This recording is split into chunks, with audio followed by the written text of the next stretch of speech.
Jason Dulatre po ang inyong licensed real estate broker na appraiser. Alam nyo ba na mayroong 4 na key housing agencies ang Department of Human Settlements and Urban Development? Ito ang una, NHA o National Housing Authority. Pangalawa, ang Social Housing and Finance Corporation o SHFC.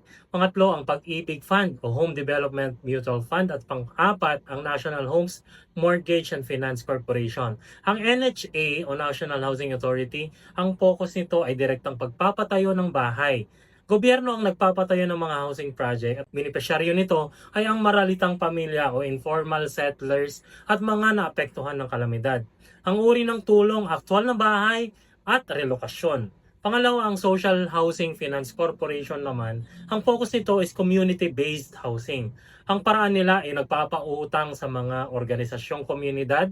Ang benepisyaryo nito ay Urban Poor at Homeowners Association. Ang uri ng tulong, Community Mortgage Program at Socialized Housing Loans.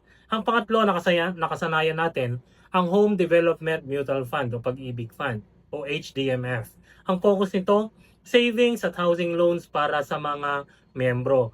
Ang paraan nila, membership-based contribution system, at ang beneficiaryo nila ay mga empleyado, OFWs at self-employed na miyembro. Uri ng tulong, housing loan, calamity loan at savings program.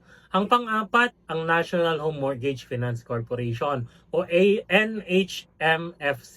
Ang focus nito ay sistema ng housing finance. Ang paraan, bumibili sila at nagsesecure ng mga housing loans mula sa mga bangko at developer. Ang benepisyaryo nito ay mga bangko at institusyon at mga developer. Uri ng tulong, pagpapalakas ng pondo para sa mga housing loans. Nakasanayan na natin na kapag housing loan program, tayo ay lumalapit sa Pag-ibig Fund. Bilang isang miyembro, isa sa pribilehiyo natin ay ang mangutang ng housing loan sa ahensya. Pero alam nyo ba na pwede ka ring mangutang ng housing loan sa pamamagitan ng National Homes Mortgage and Finance Corporation? Tatalakayin natin kung ano ang pagkakaiba ng dalawa. Unahin natin ang nakasanayan natin, ang Home Development Mutual Fund o Pag-ibig Fund. Ito ay direktang nagpapautang sa mga miyembro nito para makabili o makapagpatayo ng bahay. Samantalang ang National Home Mortgage Finance Corporation ay hindi direktang nagpapautang sa mga individual. Pinapalakas nito ang sistema ng housing loan sa pamamagitan ng pakikipag-ugnayan sa mga bangko at developer at pagbili ng housing loans nila.